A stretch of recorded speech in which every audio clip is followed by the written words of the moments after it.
The Research Foundation blames our poor image on a hangover from disturbances in the first half of this century. Research Officer Peter O'Connell says the reason is that very little information on the subject is available at regional level, and there's little statistical data to support or contradict such an assumption. Relations.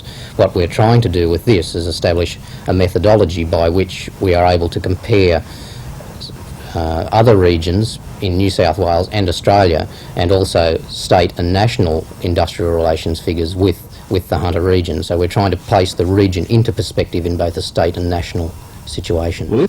The Foundation is also endeavouring to make our economic performance more obvious to people by each quarter publishing a broadsheet detailing figures for a host of available data. A far cry from earlier statistical tables which only encouraged confusion. These are distributed to sponsors of the Foundation. The sponsors of the Foundation cover quite an extensive range within the community, from small business to both private individuals right up through to fairly large corporations, academic institutions. So we serve quite a substantial group within the community.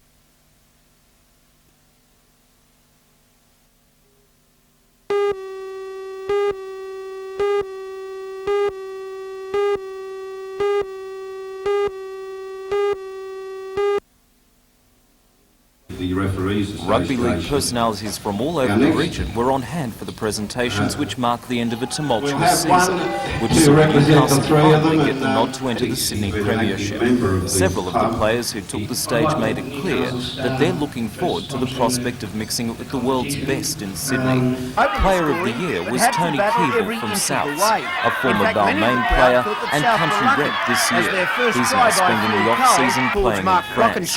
Players from the grand final teams Lakes and Souths dominated the Player of the Year results. Lakes Peter Walsh and Nick Sullivan were second and third. The under-20s Player of the Year was Rodney Munro from Waratah Mayfield for the second year in a row. Under-18s Player of the Year was Central's Tony Price, and the under-16s winner was Steve McNabb from Maitland.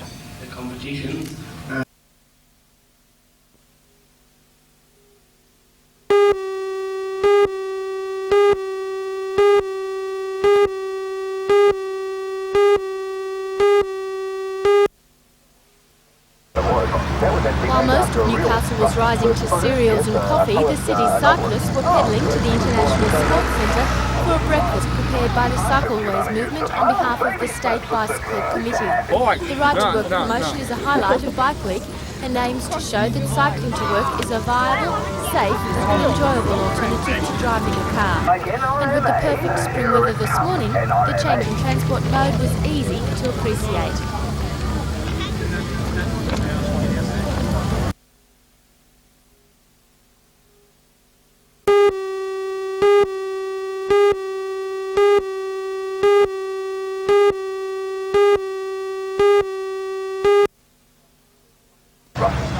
While most of Newcastle was rising to cereals and coffee this morning, a healthy group of cyclists rode to work via the International Sports Centre.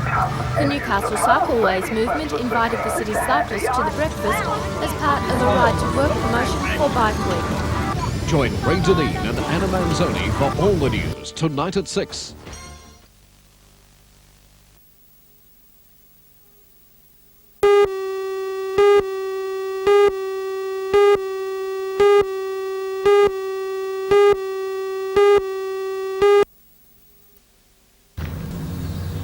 The seminar at Lambton High School invited parents, teachers and career advisors to listen to workers in the fields of education, counselling, rehabilitation and employment with impaired hearing. As part of the Education Department's integration program, support teachers and career advisors help students with disabilities fit into normal school studies. But according to the careers advisor for the sensory handicapped, support and help doesn't end when school's finished. Well, it's important for them to maximise their educational potential, whether it be either further training through TAFE or to go into work skills and employment. There are a number of agencies such as the CES, Commonwealth Rehabilitation, that have particular programs and services that are relevant to hearing impaired children leaving school, and that will assist them in overcoming some of the disadvantages that they will face in seeking employment. In the Hunter region, there's more than 100 support teachers working with students with disabilities. But at Lambton High, an OD or Opportunity Deaf class has been established and is now in its 10th year. It fits into a range of services. We try to place handicapped children in the class where they can best fulfil their potential. Gary Turner is a teacher with the program that now helps 13 students at the school. We have as much integration into normal classes as we can, and the OD teachers assist with mainly maths and English, where there's a greater need for individual treatment.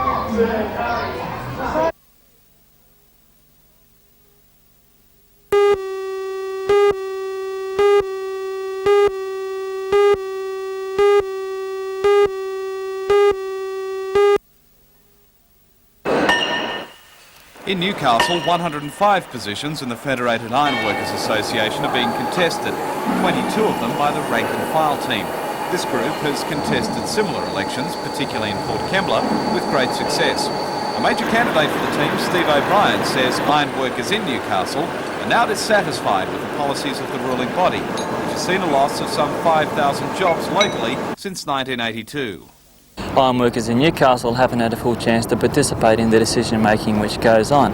We're very concerned that we've seen 5,000 jobs lost in the industry over the last 4 years, the term of the ruling officials, and we haven't had a mass meeting. The last mass meeting was in 1981. But that's a sentiment which is not shared by Len Corrigan, who is re-nominated for the position of Newcastle Branch Secretary. Well, I think this election will show that the membership will give us a vote of confidence that what we have done without them losing, we're working without losing their industry.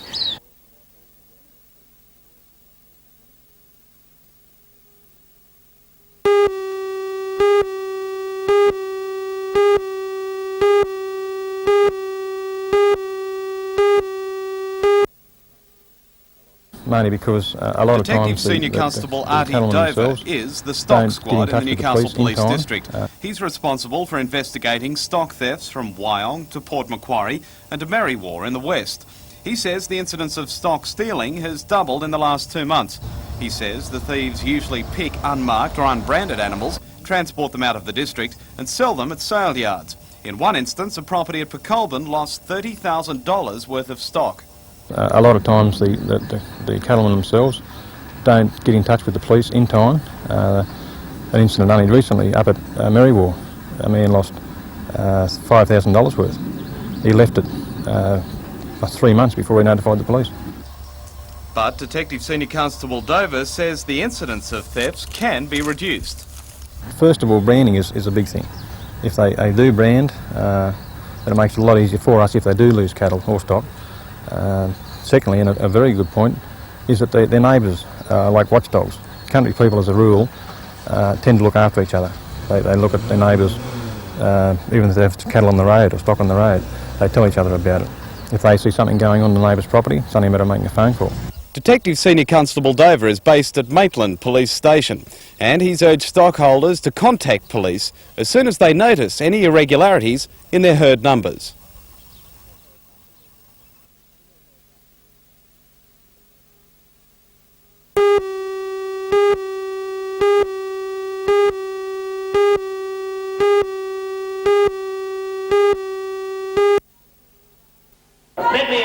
It seems Prime Minister Hawke has underestimated the intensity of feeling amongst pensioners about being asked to share the burden of these high economic times.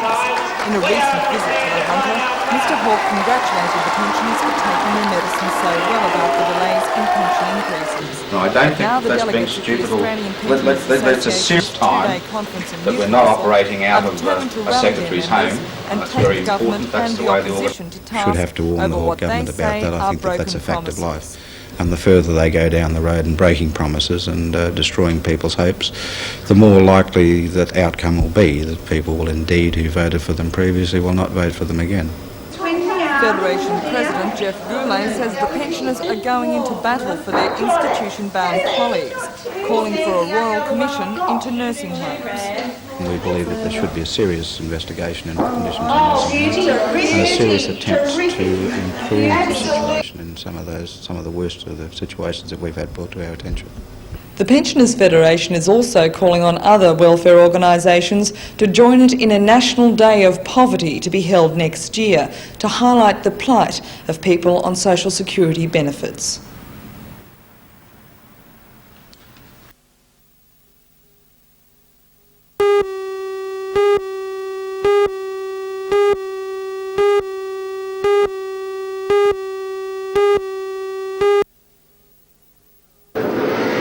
Current national champion Gary Rush with the onslaught on the Newcastle track. Will find tough opposition from veteran George Tatnall, Victorian Max Dumesny, national runner-up Bob Tunks, and a host of hard chargers in a 22-car entry. Tatnall was officially clocked at 13.4 seconds for the 400-metre circuit last season, making him the fastest man ever to lap the motordrome. But with new cars prepared, the others look to have removed the Tatnall domination. Wonder what Chief Max Dumesny in the Sydmore Silver Streak, with some blitzing performances in the southern states, he could well be the hottest driver of the year.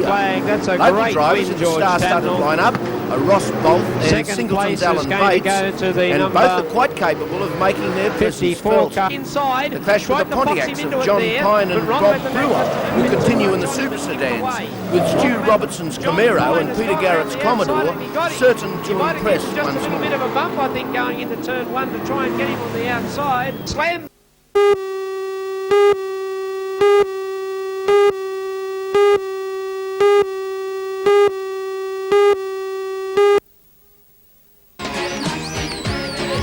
The NBN telethons of 1983 and 1985 resulted in a fund of $4.4 million.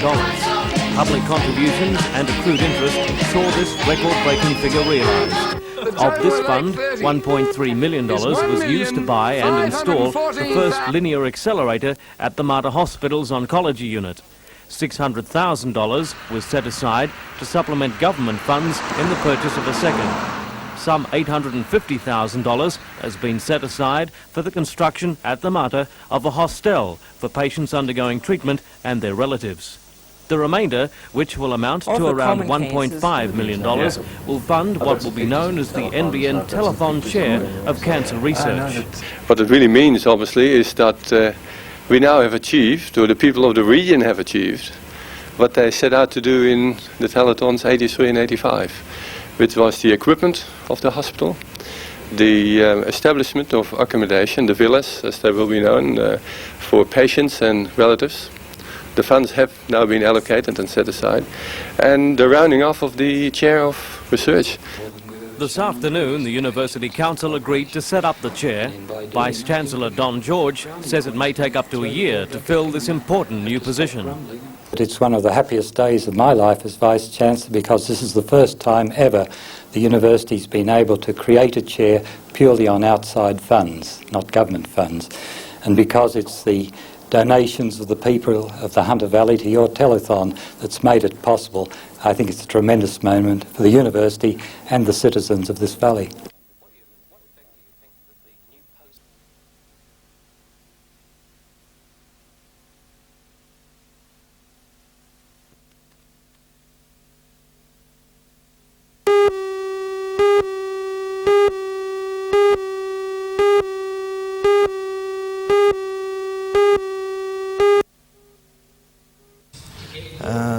Jim Clark is fairly typical of most people claiming workers or accident compensation in New South Wales. 7 years ago, he injured himself unloading a truck at Wickham, and despite several attempts to re-enter the workforce to help support his family, he's been unsuccessful. The Lobby for Rights group, organised in Newcastle by Jim Clark, is nearly a week old, and the first of its type in the state. They hope to challenge the government on the new legislation which they say will affect the whole community. He's had experience.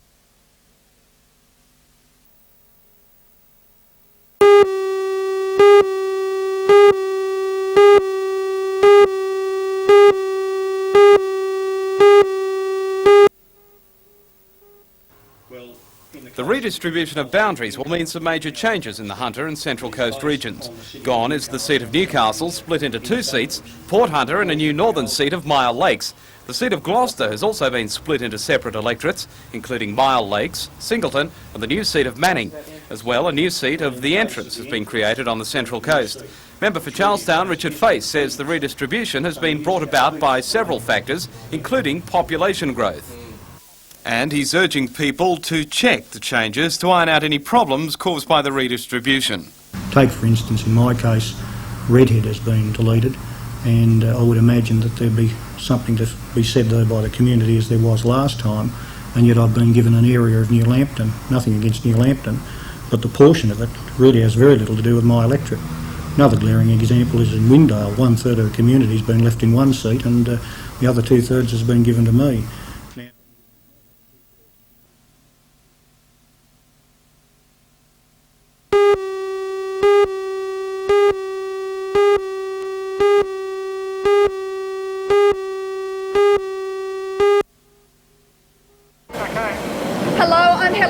And I'm 80 metres beneath the surface of Burwood Beach.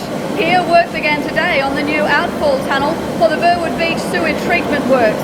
The tunnel will extend 1.9 kilometres out to sea. Join Ray Deneen and Anna Manzoni for all the news tonight at 6.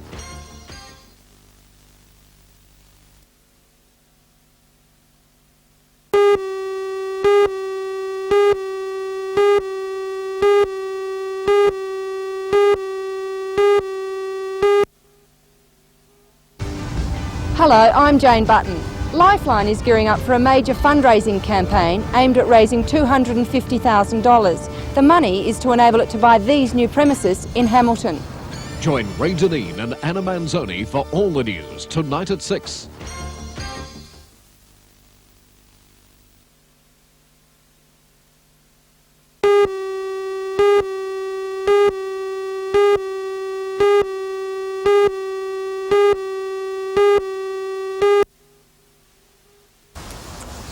According to her owners, Biddy the Beagle is a lovable and playful household pet. She's also very lucky. 2 weeks ago, Biddy's life was endangered after eating a bait laced with strychnine, a poison commonly used to kill rodents. Her owner, Prue Patterson, says she doesn't know why anyone would want to harm her dog. On Saturday night, another bait was found by a neighbour in the Pattersons' front yard. Prue says although she's glad Biddy survived the ordeal, it may have resulted in a tragedy for 2-year-old toddler Nathan, who lives next door. The mince is in a little round ball with the poison in the middle, and it's pink strychnine. It's very, very appealing to a little tot, so it does concern me. Since late last month, 3 dogs and 4 cats have been killed with baits. Under the Poisons Act, baiting in residential areas is a serious offence. It's serious in that not only do animals get poisoned by it, but young children can also, as you can feel, that young kids could pick it up and next moment we've got a tragedy on our hands. So this is the actual bait found on Saturday night. Strychnine, a white powdery substance, has been carefully placed and hidden inside the meat. Just about the right size for a small child to poke its fingers into. Hopefully he will be caught because, as you can appreciate, this fellow's not only leaving the baits in his yard, but he's throwing the baits over fences into other people's places. So you can appreciate the danger involved there.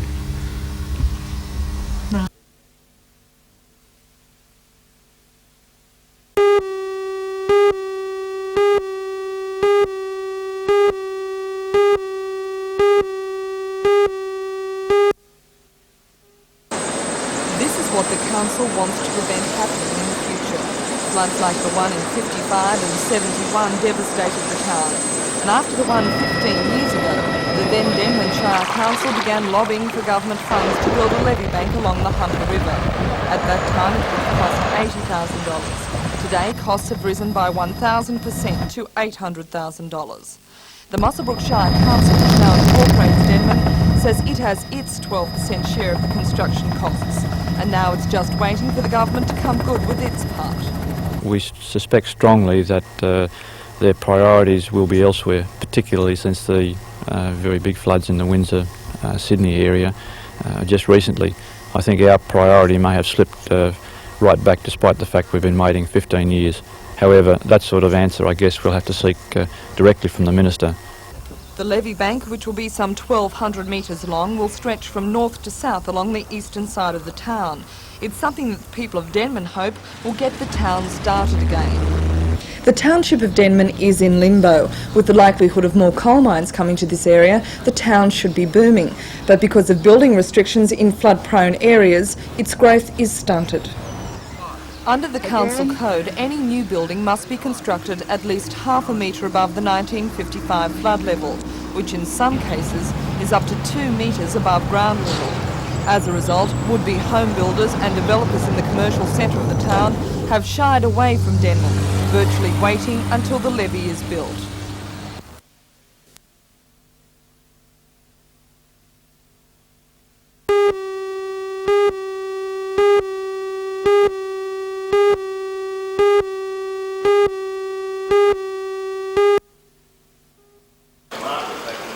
The biannual conference has run since 1966 and is the only one of its type in Australia where both government representatives and various farming groups can discuss the control of noxious weeds and animals. The conference follows last week's Noxious Weeds Awareness campaign, which was aimed at highlighting the cost to the community of controlling noxious weeds. Today, delegates inspected the Fisheries Research Station at Salamander Bay, and according to the convener, Dr. Leon Smith, this year's conference has been a great success. There are other problems we talk about, like alligator weed, which is the problem here in the Hunter Valley around Raymond Terrace and the Williamtown area. We discuss this and make sure that the delegates know what it looks like, that they understand the extent of the problem and the potential of it for the rest of Australia. If alligator weed was to escape out of the Williamtown Hunter River area it could infest large areas of the rest of Australia, which would be disastrous.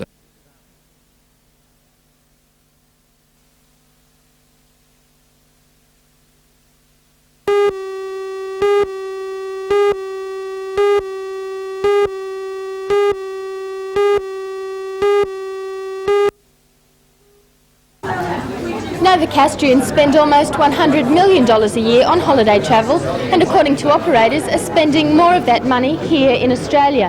The annual travel show at the City Hall today aimed to get visitors into the holiday spirit and then help them to make the right choices. Join Ray Deneen and Anna Manzoni for all the news tonight at 6.